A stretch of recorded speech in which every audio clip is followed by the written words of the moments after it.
Siguro isa pa sa hub for me, tingin ko yung mga display, no, sa motor temp.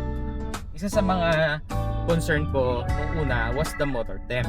Although hindi bago sa akin yan, kasi talagang umiinit naman talagang ang motor hub kuryente plus load, talagang iinit yan.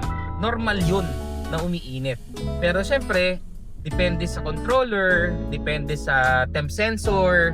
Akala ko noong una yung 110 ganun mainit na, no? Kasi syempre natatraffic ka, umaahon ka, tapos mabigat pa ako.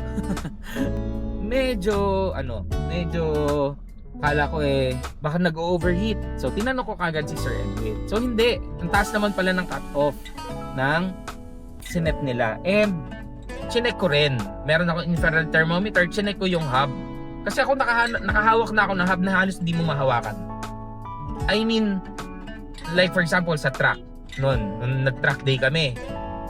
Isa doon yung kay Sir Francis. Bakit ko nabanggit? Kasi nung time na yon, although nabanggit ko kay Sir Francis na parang dikit yung preno niya habang tumatakbo. Ay, yung habang kumbaga dikit yung disc sa sa brake pad.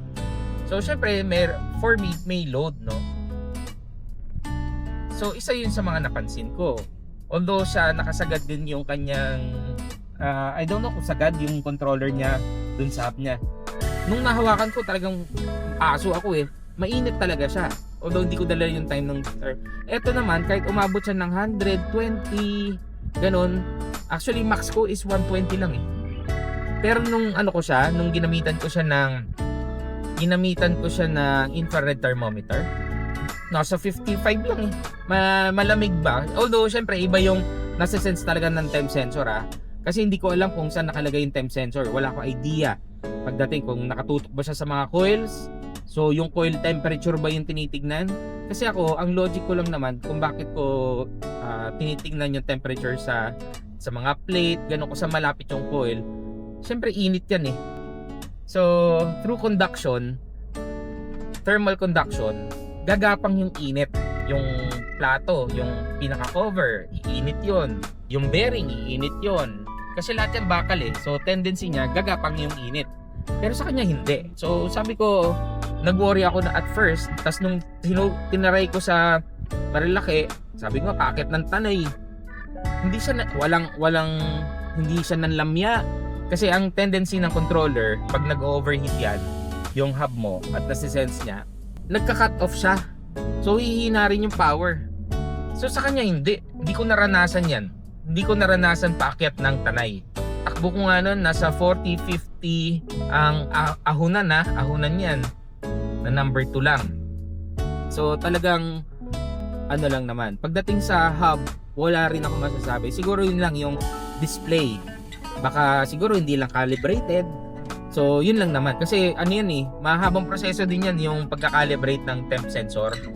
So tinitignan yan bago mo i-set up talaga yung unit, no? Sa controller I mean. Kasi sa far driver meron din nun So, although sa akin lahat ng mga controllers ko bunot ang temp sensor ever since. Sina Sir Jay, sina Lodge, sina Jenjen, hindi yan sinusukbit. Hindi yan nakasaksak or naka-activate sa akin yung temp sensor.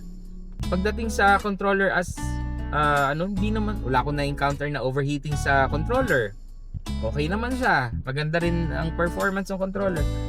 Okay ang controller, okay ang hub. At alam ko, since QS yan, malaki pa potential niyan, promise.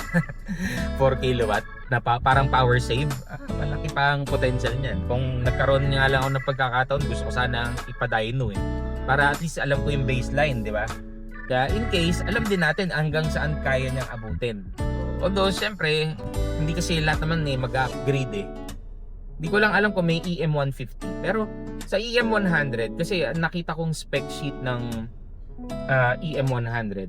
Kasi, ang difference kasi kay far driver, 'di ba ang branding nila or yung item name nila or yung model name is 72, kunyari sa akin is 72680.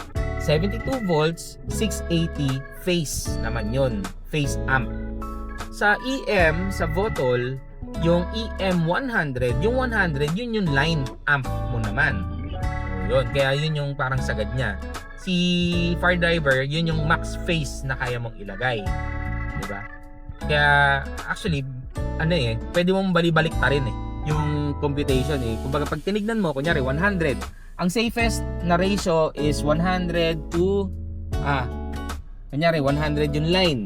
So pwede mo siyang i-multiply by 2 to 3. So yun, so kung 100 ang line mo hanggang 300A na phase, mga ganun ba? So pwede, parang ganun. Although mataas ang 350 ata ang phase, max phase ni Votol, no? I-double check ko na lang. So pakita ko sa screen ulit. So para makita mo yung torque, gusto mo ng torque, gusto mo ng speed. So yan, ayaw mo na sobrang mataas nga yung torque, ang taas naman mag-init. So yun. Ano yung ratio? So ang nakita ko diyan, 1:2 or 1:3. So yun yung safest. Lumampas ka diyan at your own risk na yun. Okay? And even Sia Ecosis, tinanong ko yan. So kung hanggang saan lang yung sagad ng Fire Driver para dun sa motor. Yung controller mo ay nakabase yan sa capability ng battery and kaya ng motor mo. Yan. Kaya sa mga nagtatanong sa akin, ano bang magandang unahin? Kung ako ang tatanungin nyo, pag mag-iipon ako na lang, mag-iipon ako ng isang set na sabay-sabay ko siyang papapalitan. Mahirap kasi yung nagpakabit ka na napakataas na controller. Ay, bitin pala yung battery kasi kulang sa line amps, hindi ko ma-maximize, papalit ka ng battery. Ay, hindi masyado mahina, kailangan ko magpataas ng hub. Di nakailang palit-palit ka nun, 'di ba? Kaysa sa na-compute mo na ano ba yung gusto mo, 'di ba? Although siyempre yung iba kasi gumagraduate talaga sa speed. Honestly, ako rin ganun. Kaya totoo yung sinasabi ni na eventually. Kasi ako takot nga ako dati pinapababa ko talaga yung line phase, ayoko na sobrang bilis, di ba? Ganun, kasi natatakot din, nakakalula pero eventually gagraduate ka dun sa speed na yon. Kaya no wonder why other riders from small bike na nagpapa 232 nag-upgrade, eventually pupunta rin sa big bike, di ba? Yung mga ganun so yun yung dahilan, kasi gumagraduate ka na overcome mo yung speed mas doon sa sa kakayahan mo. Although dapat hindi ka overconfident din, kasi syempre ang bilis ay nasa tamang lugar. Other than that, ilaw, okay, busina. Pagdating sa horn, I don't know kung stock yun parang siya naka PIAA lakas ng busina. Nung una nagulat ako Siyempre na-expect ko pag stock yung mga motorcycle horn, yung mga beep-beep lang, yung mga mga cute, di ba? Na pag tinabihan mo ang kotse at bumusina ka, ay hindi ka niya papansinin. Sa akin kasi, bakit ako din gusto ko rin ng mga loud horn? Not totally loud, but yung pang kotse. Number one, wala ka nang tunog electric ka wala kang tambucho, walang tunog yung makina mo. Tapos yung busina po pa kakapraso, di lalong hindi ka na napansin, di ba? Kaya ako, sana kung may papalitan man ng guidelines pagdating sa electric motorcycle, sana payagan din yung mga loud horn. Hindi naman loud horn, but yung mga pangkotse, sana. Para madali kang makita, madali kang marinig, diba? Lalo sa mga highway. So yun lang naman. Kasi minsan magkakagulatan na lang kayo Pagka na-expect mo, narinig ka na, lalo sa mga motor, nasabayan mo siya. So nabusinahan mo siya, malayo pa lang, para alam niya na naparating ka. Halos pagkatabi mo siya, magugulat pa rin siya diba? Kasi nga sobrang tahimik ng electric. So yun lang naman. So kung medyo malakas-lakas yung busina mo, malayo pa lang, maririnig ka na. Lalo na sa mga highway, malaking bagay yun. Okay, so yun lang lahat ang tingin ko na kung meron man akong papalitan kung ako ay nagmay-ari ng NXT Storm X, ano yung mga papalitan ko? Yung mga nabanggit ko. So yun po yung mga papalitan ko dyan para fit para sa pangangailangan ko, sa gusto ko, no, sa preferences ko. So yun po yung disclaimer lang po, yan po ay preference. Okay? Hindi po yan kailangan gawin ng NXT. Okay? Para sa inyo. Kasi pwedeng maganda sa akin, hindi maganda para sa inyo. Diba? Ganun lang naman yan. Sa mga nagustuhan ko, again, naman is halos, kumbaga kung stock at walang papalitan, stock kung stock, halos wala. Halos, for me, it's a perfect electric motorcycle for a daily commuter at the same time, weekend rider. Yun yung masasabi ko dyan. Kasi in terms of build quality, ito ang masasabi ko sa inyo, ang dami ko na nakita for the past 2 years, more than 2 years na nandito tayo, pinag-aaralan natin ng electric motorcycles. Maraming mga unit na malalambot yung plastic, no? So yung frame, maninipis, marami, no? Pero sa kanya kasi, napansin ko sa kanya, even yung mga buttons, parang motor eh. In terms of build quality, pagdating sa kaha, hindi siya mga cheap plastics eh, no? So although hindi ko nasilip yung mga bakal, no, yung chassis, pero pag tinignan mo, kahit nga lang dun sa handlebar yung naked handlebar, ang ganda eh, high quality talaga siya.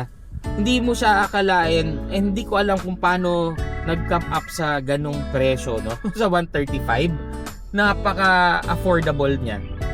Best bang for the buck, ika nga. O yung sulit sa presyo niya. Bakit? Kaya yun yung lagi kong sinasabi eh. Ang basis ko para masabi kong maganda yung presyo, kasi sabi nila ay 100 plus mahal. Bakit? Paano naging mahal yun kung may value na kapalit? 'Di ba? Siguro kasi ang pagdating sa presyo, may brackets yan eh, 'di ba? Okay, so bibigyan ko kayo ng mga food for thought, lalo na sa sales. Paano mo malalaman ang isang consumer ay isang potential mong customer? So, yun. So, meron siyang need sa iyong product. And number 2, meron siyang capability to pay for the product. Yun yung basics pagdating sa sales, no? Kaya lagi kong inuulit na mayroong babagay na unit para sa iyo na electric motorcycle. Kumbaga, hindi one size fits all din ang isang unit para sa lahat ng consumer. Depende yan sa budget niya, depende yan sa pangangailangan niya, and depende rin yan sa capability or kung kaya ba niyang i-manage yung power ng unit. So, yun lang po. So, for the price na 135,000, kahit baklasin po natin yung presyo, no? So, kung kayo ay magbi-build ng ganong klase, baka hindi lang 135,000 ang worth niyan. Sa battery pa lang, sa lithium battery, I don't know sa LFP kung magkano ang per AH and sa BMS, kasi sabi ko nga nagpapamahal sa batteries yung BMS. Okay, ako kasi ang range ko is around 600 to 1,000, depende yan sa klase ng battery, depende yan sa klase ng BMS, depende yan sa klase ng connectors na ginamit, kung pure copper, yung mga ganun ba. So kasi yung kay Phoenix talagang yung ano is nickel copper yun. O sabihin mo na lang, i-exaggerate natin. Yung LFP, sabihin natin mga worth, estimate lang to 80,000. Sabihin natin, give or take, no? 60 to 80,000 yung LFP. Siguro may mas mura or may mas mahal, hindi ko alam. So most likely nasa ganun yung range niyan. Tapos yung TFT display, kano rin yun. Sabihin mo mga nasa, ang aftermarket nasa mga 8,000 pesos, no? So ganon. Ang hub na 4,000 na 13 inches, hindi ko alam yung presyo, pero hindi yan bababa ng 12,000 pesos, no? Pagdating sa controller EM100, hindi ko rin alam kung magkano yung presyo niya talaga, pero sa estimate lang natin, sabihin natin mga nasa 10 to 12,000 pesos, sabihin natin, give or take. Yung rim, yung suspension, magkano yun, no? Kung magkakabit ka ng mga branded na suspension. Akin lang yung JVT lang na pangharap ko, nasa 9,000 yun eh. Yung likod ko na fully adjustable, nasa 13,000 na adjustable, fully adjustable. Pero yung performance, sabi ko halos the same eh, yung performance ng stock eh. Diba? So doon pa lang, compute nyo na. Braking system, okay? So sa mga ganon, siguro mga, sabihin natin pares, mga estimate mga 6,000 siguro. So yun. Of course, nandyan pa yung ibang pinaka-unit mo pa lang na AD. Wala ka naman makikitang ganong klaseng unit ngayon sa Pilipinas. Si NXT lang ang may ganon, di ba? Of course, kung kukupitin mo, syempre kailangan din nilang kumita. Kailangan yung taxes and clearance, yung taxes mo, no? So yung binabayaran mo sa Bureau of Customs. And again, NXT is distributed by Boardwalk. Ang Boardwalk ay isa sa mga pinakamalalaking kumpanya dito sa Pilipinas. Diba? So yun. So food for thought. So kaya in terms of price to performance ratio, yan ay masasabi kong napakasulit. Okay, so yun lang po ang aking for this video. Yun po ang aking mai-share sa inyo. And I hope may na-share ako sa inyo pagdating kay NXT Starbucks. Again, maraming salamat NXT E-Bike PH sa opportunity binigay niyo po sa akin. So with that, again, maraming salamat sa mga nakatapos nitong video na to. And salamat po sa support sa aking munting channel. And I hope may na i-share po ako sa inyo. Again, I'm your Brad Oli TV. Maraming salamat po. Kita tayo sa susunod na video. Bye!